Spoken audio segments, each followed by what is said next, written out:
आज हम एक ऐसे हीरो की कहानी सुनेंगे जिसकी दहाड़ से दुश्मन के पैर काम जाते थे और जिसका दिल हमेशा और ज्यादा मांगता था।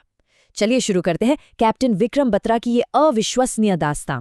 जरा सोच कर देखिए, 18,000 फीट की बर्फीली ऊंचाई, जहां सांस लेना भी मुश्किल है, सामने 5,000 दुश्मन जो आपकी जमीन पर कब्जा करके बैठे हैं, और बीच में है एक अकेला हाईवे, देश को जोड़ने वाली आखिरी कड़ी। ये किसी फिल्म की कहानी नहीं है, ये उस एक शेर की हकीकत है जिसने इस नामुमकिन से दिखने वाले हालात का सामना किया। तो सवाल यही उठता है कि आखिर होता क्या है जब एक अकेला फौजी, एक इंसान, करोड़ों लोगों की उम्मीद बन जाता है। इसका जवाब हमें कैप्टन विक्रम बत्रा की जिंदगी में मिलता है। इस कहानी की शुरुआत होती है एक धोखे से, एक बर्फीले धोखे से। इसका नाम था कारगिल, एक ऐसी जगह जहां दोस्ती की आड़ में पीठ पर छुरा घोंपा गया था। देखिए, धोखा कितना साफ था। एक तरफ सितंबर 1998 में जनरल मुशर्रफ छिपकर घुसपैठ का प्लान बना रहे थे, और ठीक उसी दौरान फरवरी 1999 में भारत अमन का पैगाम लेकर दिल्ली लाहौर बस सेवा शुरू कर रहा था। ये पूरा खेल तब सामने आया जब 3 मई को ताशी नामग्याल नाम के एक लोकल चरवाहे की नज़र उन घुसपैठियों पर पड़ी। और दुश्मन का निशाना बिल्कुल साफ था, NH-1, नेशनल हाईवे 1। ये सिर्फ एक सड़क नहीं थी, ये लद्दाख और सियाचिन को बाकी देश से जोड़ने वाली इकलौती लाइफलाइन थी। अगर ये कट जाती तो हमारे हजारों जवान वहां फंस जाते। मतलब ये हमला सिर्फ जमीन पर नहीं, भारत की सांसों पर था। लेकिन इस धोखे का जवाब देने के लिए एक फौजी का जन्म हो चुका था, एक ऐसा नौजवान जिसके लिए देश की मिट्टी दुनिया की हर चीज से बढ़कर थी। विक्रम बत्रा के सामने जिंदगी में 2 रास्ते थे। एक तरफ मर्चेंट नेवी की शानदार नौकरी, मोटी तनख्वाह, आराम की जिंदगी और दुनिया घूमने का मौका।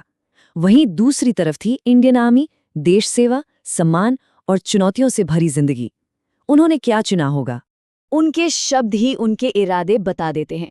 उन्होंने अपने पिता से साफ साफ कहा, मुझे इंडियन आर्मी की यूनिफॉर्म पहननी है, क्योंकि देश की सेवा करने से बड़ा कोई पैसा या रुतबा इस दुनिया में नहीं है।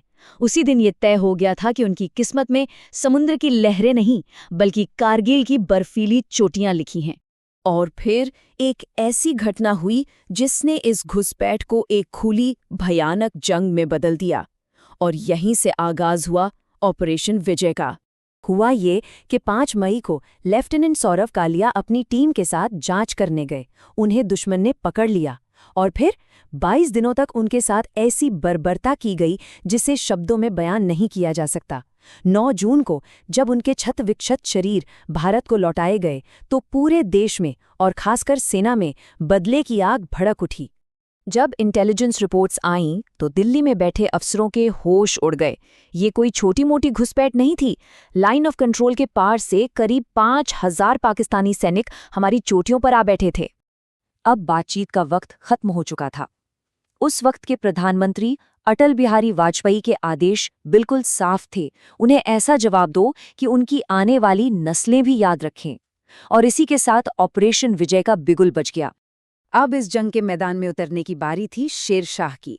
ये कोड नेम था कैप्टन विक्रम बत्रा का, और उनका पहला लक्ष्य था कारगिल की सबसे अहम चोटियों में से एक, पॉइंट 5140। देखिए, प्लान बहुत मुश्किल लेकिन दमदार था। दुश्मन को 2 तरफ से घेरना था। लेफ्टिनेंट संजीव सिंह जामवाल की ब्रावो कंपनी को पूर्व से हमला करना था, और सबसे मुश्किल काम मिला था लेफ्टिनेंट विक्रम बत्रा की डेल्टा कंपनी को दक्षिण की तरफ से सीधी खड़ी चढ़ाई करना। मकसद सिर्फ एक था, चोटी पर कब्जा और तिरंगा।